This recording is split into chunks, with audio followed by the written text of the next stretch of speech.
हमेशा मीठे अल्फाज बोलो ताकि कभी अल्फाज वापस लेने पड़ जाएं तो कड़वे ना लगे। मुयस्सर इतने रहू के कदर बरकरार रहे।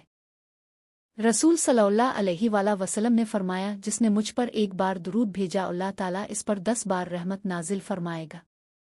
जिंदगी यूं ही नहीं गुजरती, रवैयों में लचक और दिलों में गुंजाइश रखनी पड़ती है। डिलीट करते रहिए अपनी जिंदगी से कुछ लहजों को, कुछ बातों को, कुछ यादों को, कुछ नामुनासिब रवैयों को, वरना आप हैंग हो जाएंगे। इंसान के 3 हिस्से हैं, एक हिस्सा अल्लाह का, एक अपना और एक कीलों का। जो हिस्सा अल्लाह का है वो रूह है, जो अपना है वो अमल है, जो कीलों का है वो जिस्म है। इतना खुदा ने नहीं आजमाया जितना लोग आजमाते हैं। अच्छे लोगों की संगत में रहा करो, सुनार का कचरा भी बादाम से महंगा होता है। अल्लाह तुम्हारे जिस्मों और सूरतों को नहीं देखता, बल्कि वो तो तुम्हारे दिलों को देखता है। छोड़ दो ऐसी महफिल में आना जाना जहां लोग समझते हैं कि ये हमारे ताल्लुक का मोहताज है।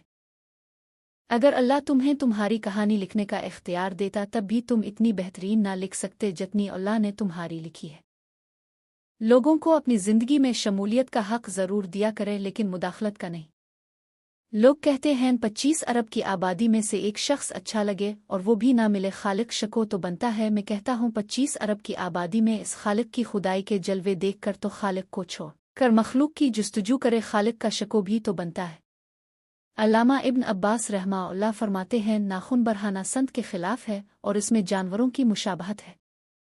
महब्बत को अल्फाज में नहीं लहजों में तलाश करें। अल्फाज तो मुनाफिकीन के भी बहुत मीठे होते हैं। कुछ ख्वाब थे जो ख्वाब रहे, कुछ ख्वाहिशें थी जो हसरतें बनी, कुछ डर थे जो सच हुए, कुछ अपने थे जो अजनबी हुए। जब लाइट चली जाती है तो हम सोचते हैं कि काश मोबाइल चार्ज कर लेते। इसी तरह एक दिन इस दुनिया से चले जाने के बाद सोचेंगे कि काश कुछ नेक अमाल कर लेते हैं। हमेशा के लिए कुछ भी नहीं होता। अपने आप को दबाव का शिकार ना बनाएं। कुछ भी हो, कैसे भी हालात हों क्यों ना हो, वो बदलेंगे, ज़रूर बदलेंगे।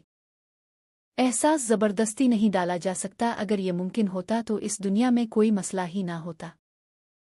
दुनिया के सभी लोग खूबसूरत हैं, बदसूरती हमारे रवैयों और सोच में है। तकलीफ देने के बाद जताई गई मोहब्बत और नज़रअंदाज करने के बाद दी गई अहमियत कोई मानी नहीं रखती। ज़्यादा समझदार और ज़्यादा बेवकूफ़ में कोई फ़र्क नहीं होता, क्योंकि ये दोनों किसी की नहीं सुनते। गुलाब देने से अगर मोहब्बत होती तो माली सारे शहर का महबूब होता।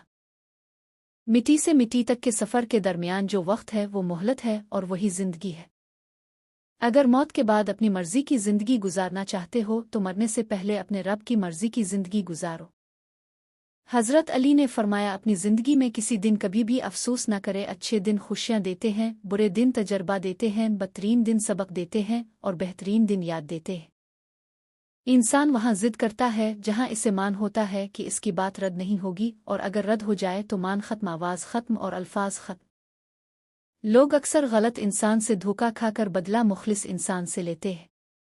रिश्ते जब दर्द देने लगें तो समझ लेना कि जा तो उनमें मुनाफकत आ गई है या फिर तुम्हारी मोहब्बत उनके लिए बोझ बन गई है। लोग नहीं जानते कि उनकी बदजुबानें दूसरों की जिंदगियों का सुकून नोच लेती हैं। अगर जुबान रोक ली जाए तो बहुत से लोगों की तकलीफें कम हो जाए। दिल में चुप जाती हैं अपनों की बातें साहिब, वरना गैरों में क्या औकात जो उन आंखों में आंसू ला दे। जब हमें किताबों से सीखने का वक्त मिलता था तो नींद बहुत आती थी। आज जिंदगी ने सबक सिखाया तो नींद के भी होश छोड़ गए।